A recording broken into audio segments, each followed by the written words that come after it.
everybody! Today I want to do a sit-down video since I know how much you love these. This is more or less just kind of a video I needed to make before I put out like any more content on YouTube. It's something I really need to get off my chest and just sort of like shed the burden off my shoulders because I've been thinking about it a lot, and I think one of the healthiest ways to stop overthinking something or to stop running things over in your mind like a bazillion times is to write it down or to journal it. This is my sort of video journal, that's why I'm putting it out here for the public to see. It's very much YouTube related, and it's actually YouTube centered, so it's very much something that you can actually help me out with and give me feedback on. But over these past couple of weeks, as I've been posting videos, which I feel like I've been doing a pretty good job at consistently getting videos out there, both on my main channel and my vlog channel. Like, I've gotten a video out every single week for the past month on my main channel, which is something that's pretty much unheard of in the history of like Katherine out. Being in college, it's just really hard to do that much. And then on my vlog channel, I feel like the content I've been putting out there, I've had the most fun creating and putting together. But even so, like, every time I post something, there's this kind of pit in my stomach that's worried about it. And I get really insecure when I go on YouTube now, just because I feel like, to me, I don't really know why I'm posting, because I just see other people do it better. Like, when I watch Monica Church's vlogs, like, those work so well, so fluidly, the storyline is so good, and I do my best to mimic that. Like, I have no originality sort of in my content, like, in the things I talk about, and, you know, obviously my environment and the actual shots I take, like, those are things that not all YouTubers get to see every day. But in the way I sort of package it all together and organize it, like, I really do follow other people on those moves because they're doing some crazy cool things with their editing, with their title sequences, with their music. Like, I respect the hell out of her. I respect the hell out of Katherine College. Like, I love her content.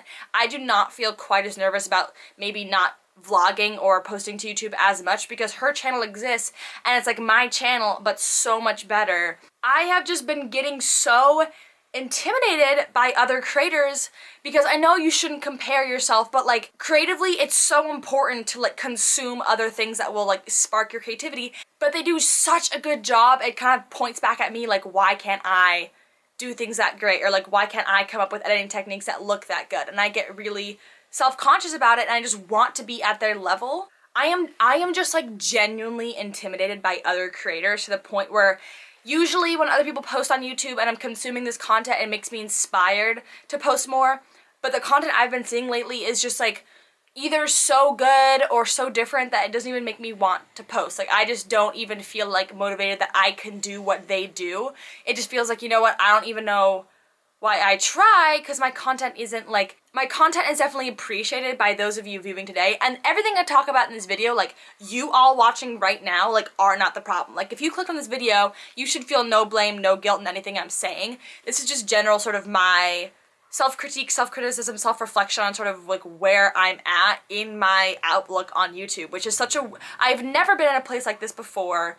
Every time I upload, it just feels like I don't know if this is going to be well received. YouTube is so fun, and I love making the content. I love coming up with the ideas. I love thinking of the schedule. I love getting to make this my creative outlet. I love putting it all together, but I don't want to put it out when it's not being encouraged by YouTube itself. Like, if you look at my numbers, they are so deflated. Mostly on my main channel, like, the viewership I've been getting on my past 4 or 5 videos, like, is not representative of what I think it should be.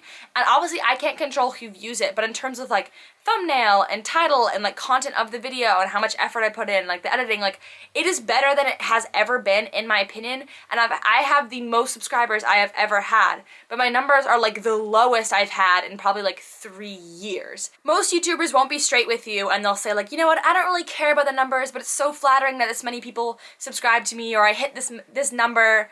And as much as I want that to be true, like, numbers will always matter to us as a human species. Like, it is so hard to ignore the numbers on YouTube. Like, as much as you like, I love my content, like, I love what I put out there, the numbers degrade it in my opinion. Like, the numbers like kind of cut into my efforts because they're not rewarding me in a way. And I know I shouldn't be looking to view count as like the ultimate determinant of my success, but it is something that comes into consideration. You can't ignore it. You can do YouTube for the love of it, but the numbers will still always be in your mind. Like, there's no way they won't. Like, imagine you were taking a class in school, like in the humanities, like gender studies, because you just love it. You just love that study and you like want to hear about it and you just love learning that subject. You can't tell me that getting a D on a paper or getting like a C- on a test, that wouldn't stick with you. You can't tell me, you'd just be like, oh, whatever, like, I love the class, doesn't matter. Like, as much as you want to ignore those grades and as much as you don't want grades to define you, they are always there. Like, it's really hard to ignore numbers. It's also really easy to compare them. So why it's so detrimental to my, like, health on YouTube is because, like, it's so easy to compare things quantitatively. It's not as easy to compare qualitatively. So, like, maybe my content is better than other people, but it's hard to directly gauge, like, is my engagement on this video better, or is this other YouTuber's engagement better, or like, is my audience more loyal, or is this person's audience more loyal? There's no like hard and fast rule to measure those two things, but if you look at, oh, my video on the topic got 7,000 views, and this other person's video on the topic got 123,000 views, and they have half the subscribers, like that counts in your mind. It's easy to compare the numbers, not as easy to compare the content, so you just kind of dig yourself down because your numbers are lower. It's so easy to not want to blame yourself for these things, but I truly looked at my content and tried to see, like, am I at fault for this? But when I compare my content, I just look at the quality and I just think it is at par, if not better, than my average well-received videos. You know, I think my content is very well organized. I think it's cogent. I think it's beyond I think it's above and beyond the normal tips people give. Like, I think it's good, okay?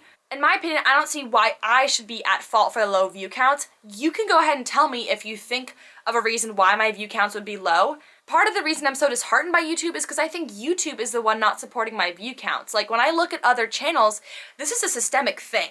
This isn't just me. If you look at Miranda Singh's channel, her view count has been hurting. I've looked at people that have 500,000 subscribers and they're getting 25,000 views per video. That is 1/20th view rate. Like, that is 1 out of every 20 subscribers clicked on that video. Versus earlier, it could have been 200,000 people would have watched that same video, and now it's an 1/8 of that viewership at 25,000. I've seen people with 800,000 subscribers getting like 17,000 views per video.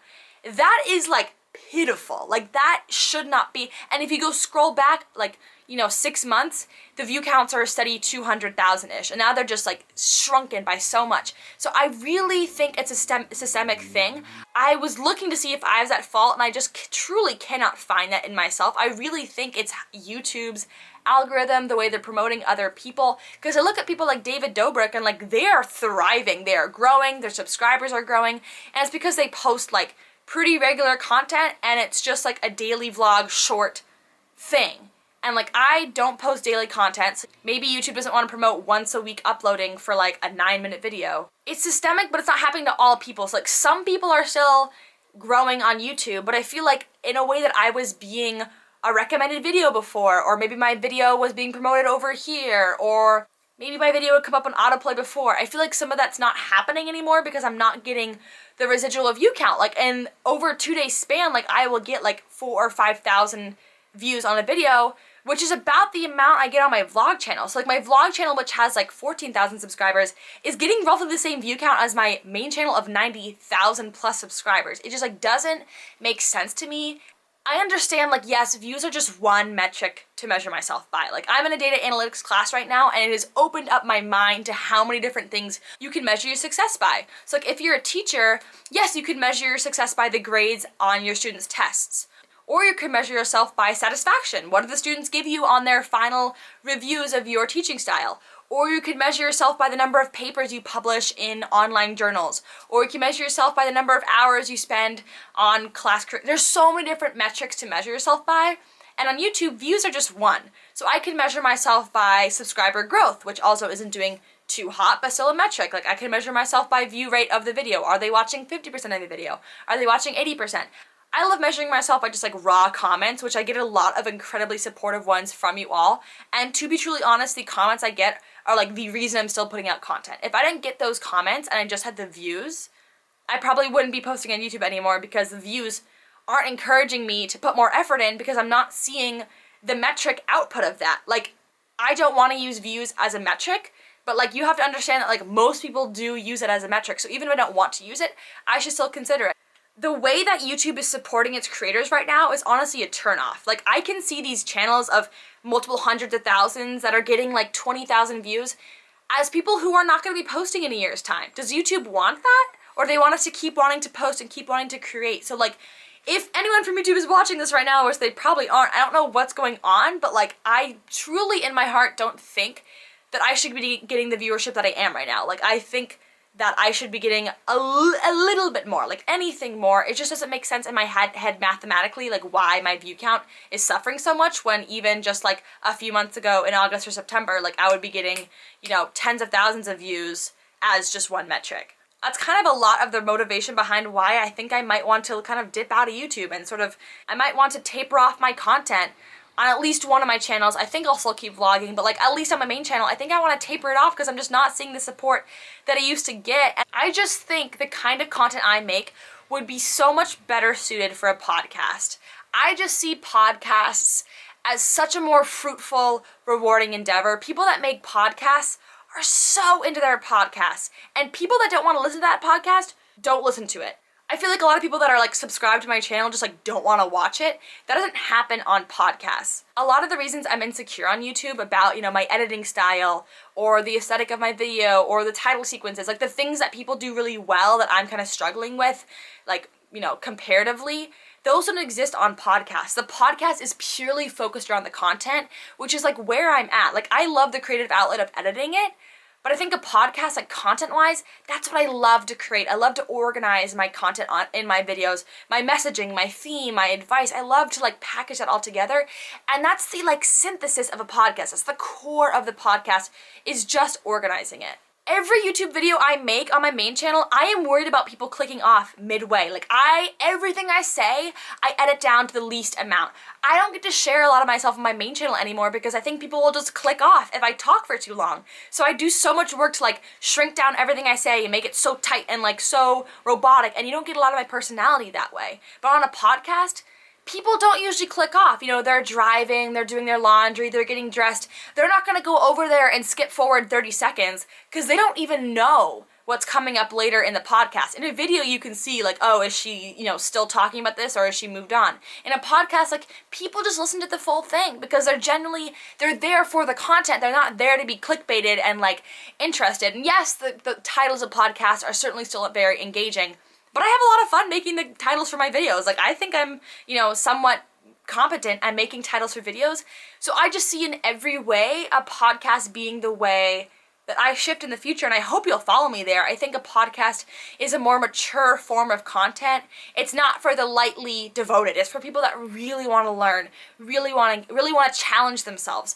The content YouTube is promoting right now, like David Dobrik's vlogs, you learn literally nothing from those. You get nothing out of them. They don't reward you in any way intellectually. They're not supposed to. They're just flat entertainment, just really stupid stuff that I love watching, but doesn't make you think. Like, Casey Neistat's vlogs at least made you really think about, how do I live my life? How can I change? How can I progress? And that's what I want to do on a podcast, and people go to podcasts for that. So as I'm growing, I think I'm just kind of growing out of YouTube and sort of into podcasts, because that's the content I cherish and love. No one tries to clickbait you on podcasts. It's not part of the culture there. If you've even listened to the video for this long, which is again why I don't think I even want to be on YouTube anymore, but we'll talk about this later, I think podcasts are where I'm at, and I've talked about this before, but I just kind of wanted to confirm it and also just sort of get your feedback on like why I have just been pooping on my channels. Like, why have they just not been rewarding me the way they used to? I love the comments I receive from you all. I love the engagement I get on my videos, but like view count wise, it's disheartening, and I want to see more than anything. What I am trying to say here is that I want to see growth on my channel. You know, I don't want it to just be stagnant and be getting, you know, decent views, and I am not satisfied by complacency. You know, I want to see improvement, I want to see growth, and that's not something I'm experiencing on YouTube right now, and it's frustrating because I have been putting in the work to get the growth. Like, I feel like every time I get a bad view, I'm like, dang, I need to make the next video better, and I do, and then there's nothing to validate that. I think this all comes down to, I don't feel validated by YouTube, and validation is important. You can't tell me it's not important. You need to feel validated in your life, and I'm trying to do that for myself, but even so, it's just not happening on YouTube. Again, not to blame literally any of you watching. You are wonderful. this was therapeutic for me. That's why I made it. That's why I'm posting it. It's not so I can get pity views and likes and comments.